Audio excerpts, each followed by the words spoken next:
What's up, Noel fans? Happy New Year. I was wrong about something, and it's going to have massive implications on next year and Mike Norvell's future, and I need to talk to you guys about it. So, for those of you who don't know, Florida State just signed a new transfer quarterback from Auburn. His name is Ashton Daniels. He only played for them in 4 games last season. So, I just finished watching a couple of hours of Florida State's new quarterback, AD, and I can't lie, I was wrong. So I went into watching these games and thinking this is a Mike Norvell special and thinking that I was going to absolutely hate this. I was ready to come on here and tear this decision apart. I was ready to tell you guys that this is just another dumb move by a coaching staff on the hot seat. I very much wanted to be angry about this. But what I saw after watching these games did surprise me. I know a lot of FSU fans wanted the Old Dominion transfer quarterback Colton Joseph. They wanted the flashy highlight reel. They wanted the guy who put up huge numbers against lesser competition. And then after Joseph signed with Wisconsin, they wanted UNLV's Anthony Calandria. Or some of you even wanted former UF QB DJ Lagway. Those were the names that would have maybe won the press conference. You want a star. And I know I heard a lot of people somehow cheering for Lagway. And it makes sense why the fan base wanted that. And a lot of people think that it would either be boom or bust with him. So honestly, with Lagway, it would have been a good outcome either way. The thinking was that if he hits, maybe you go win a national title. And if he misses, at least you swung for the fences and Norvell would likely be gone. But I didn't hear from too many people who wanted Ashton Daniels.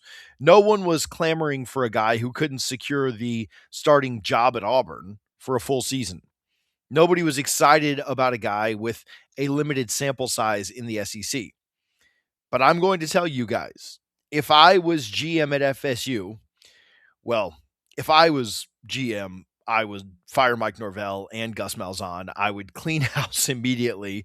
I would acknowledge that the standard has fallen so far that we're celebrating bowl eligibility. That is, if I actually had GM powers and wasn't just a GM in name only. Because right now it feels like decisions are being made to save jobs and not to win championships. But let's say that I was the GM and I couldn't fire Mike and I couldn't fire Gus, like the poor position that John Garrett is in at this moment. And you force me to keep both of them. If I am locked into this coaching staff for at least one more ride, if I have to play the hand that I'm dealt, Ashton Daniels is exactly what I would have brought in. This is the only move that makes logical sense for this specific offense. I'll tell you, he fits Gus Malzahn's offense perfectly. He is the prototype for what Gus wants to do. Gus wants a guy who can read a defensive end. He wants a guy who can pull the ball and get downhill. And if he stays healthy, I think that he's going to be better than Tommy Castellanos was, which I understand is not saying a whole lot. Comparing anyone to what we saw last year feels like a pretty low bar. We watched an offense that couldn't get out of its own way. 5-win Tommy. That's the legacy we're trying to erase. That's the memory we're trying to wash away. Before we go on, I do want to tell you this is our new ACC Football Addiction channel. You may have seen us on College Football Addiction. I know a lot of you watch Double Fries No Slaw. Do me a favor and subscribe here as well. Don't want you to miss any of the FSU or the other ACC content that we'll put out. So if you would, do me a favor and hit that button. So let's talk about it. Let's talk about what maybe changed my mind. Let me tell you guys my thoughts after diving into multiple hours and actually watching the 4 Auburn games that he played in. Because this isn't about hype. I'm over that, and you guys know it with this staff. It's truly just about the film. Let's talk about the good news. We have to start with positives because there are actually quite a few. The first thing that jumps out is the ball placement. He's a more accurate thrower and has a stronger arm than Tommy Castellanos. When he throws the slant, it actually hits the receiver in the chest. When he throws an out route, if it's on the sideline, it's placed in a spot where only the offensive player can get it. Tommy very much struggled to drive the ball outside the numbers. Tommy had to put everything his body had into anything that was longer than a 25-yard pass. And his stronger arm will let him throw better deep passes than Tommy was able to. This forces safeties to back up. Last year, teams played with a loaded box because they didn't respect the deep ball. They sat on the short stuff and dared us to throw it over their heads. He is pretty accurate throwing the ball 20 plus yards down the field. He's also taller than Tommy. I think he can see the field better. He isn't guessing where a linebacker is or isn't. He can actually see over the offensive line to identify the coverage rotation. This should lead to fewer batted balls and fewer interceptions caused by blind throws. So I think that both Deuce, Danzy, anybody else they bring in the portal are actually going to do really well next year. And the running backs are going to benefit from lighter boxes. The receivers are going to benefit from accurate balls that allow for yards after the catch, something we didn't see as much this year. But being able to throw is only half the battle in this system. The Malzahn offense requires a quarterback who is a threat with his legs. If the defense doesn't respect the QB run, the whole system collapses. So you have to ask if Daniels is a guy that can actually move. And he can. He's very fast. Faster than I thought. On film, he pulls away from SEC linebackers. He has a long stride that eats up ground deceptively quickly. I'd say he's equally as mobile as Tommy Castellanos.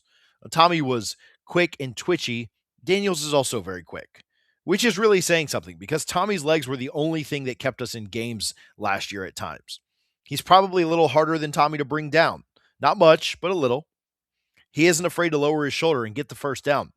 He almost accelerates as quickly. I'd say he's probably right there, like 95% as quick as Tommy was. His burst through the hole on the zone read is pretty impressive. He forces defenders to stay home, which opens up running lanes for running backs. If he stays healthy when he takes off running, he's going to be a problem for people to guard against. But there is a catch. There is always a catch with a transfer who only played in 4 games. If he was perfect, he wouldn't be transferring.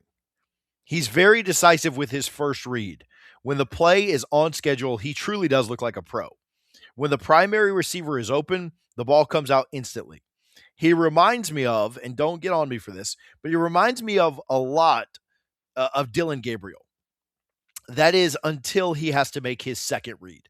That's where the comparison stops. Dylan Gabriel could scan the whole field. Ashton Daniels tends to lock in. His pocket awareness, once he has to go beyond one read, is pretty weak. He starts to drift into pressure. His eyes, he starts to drop them and look at the pass rush instead of looking downfield. This is where things went poorly for Auburn. He doesn't feel pressure very well, and Auburn's offensive line was not very good, so he was quick to have to take off running. Sometimes he developed a bad habit of bailing out of clean pockets, which is understandable considering the offensive line that played in front of him at times. But this brings back the thought to the system that he's entering. This is why the fit with Gus Malzahn is fascinating and frustrating at the same time. There is no doubt that Gus's offense is very limited. It isn't a complex NFL passing tree.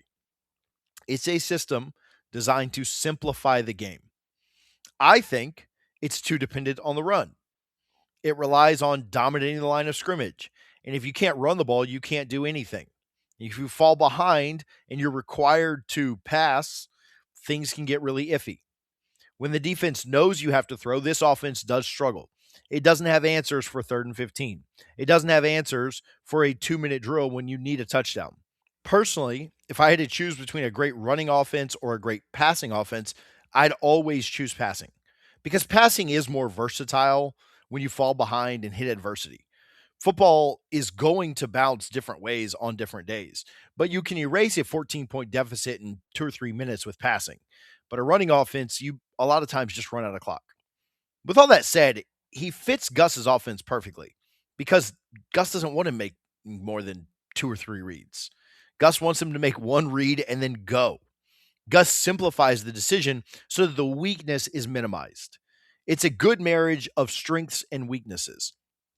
It's a scheme that I think hides his flaws and highlights his strengths.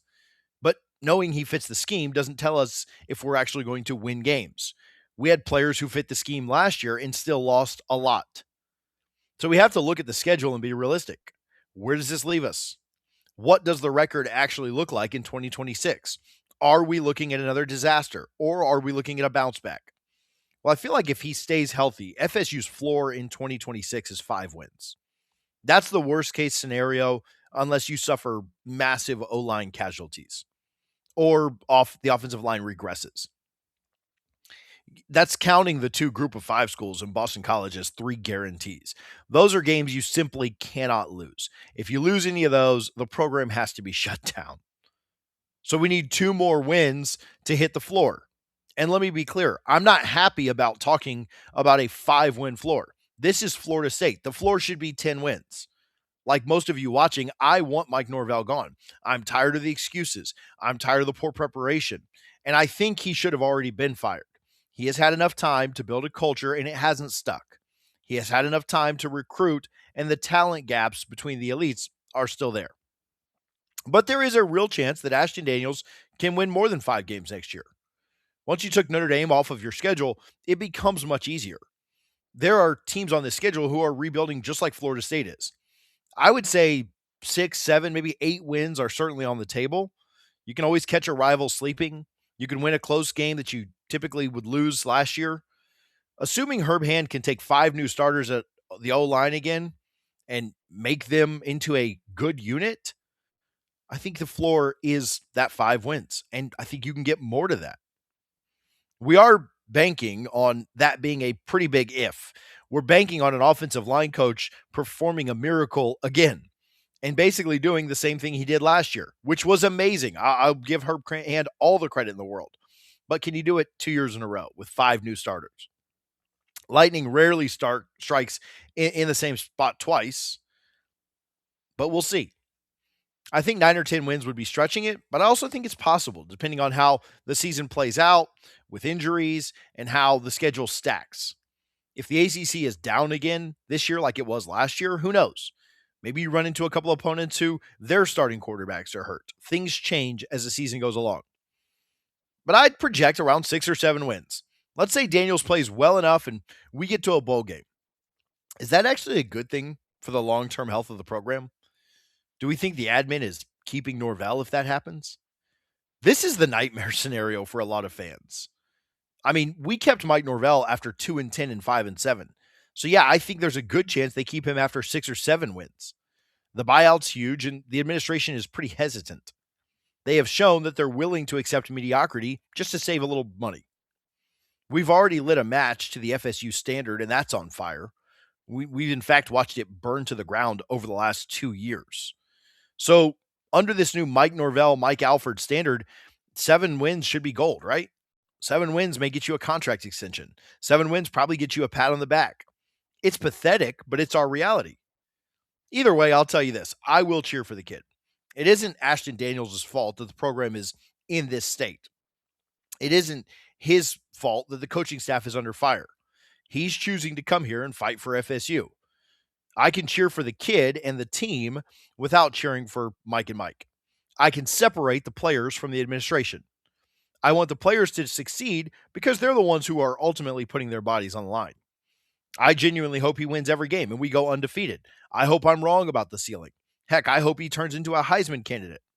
And I hope Mike is saying, I told you so to all the haters like me. I would love nothing more to eat the crow on this one. I would apologize for doubting the process because that means Florida State's back on top. I don't think it's likely, and it would take a tremendous amount of things to go our way, but it's certainly possible.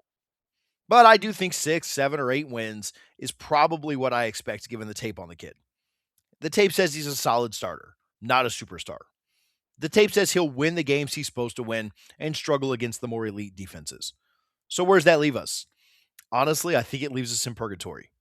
It leaves us stuck in the middle of a rock in a hard place, probably with another year of Mike and Mike, another year of press conferences that say nothing, another year of slogans that mean nothing, and probably another year down the toilet, another year wasting the potential on this brand, another year watching your rivals compete for the playoffs while you watch from home.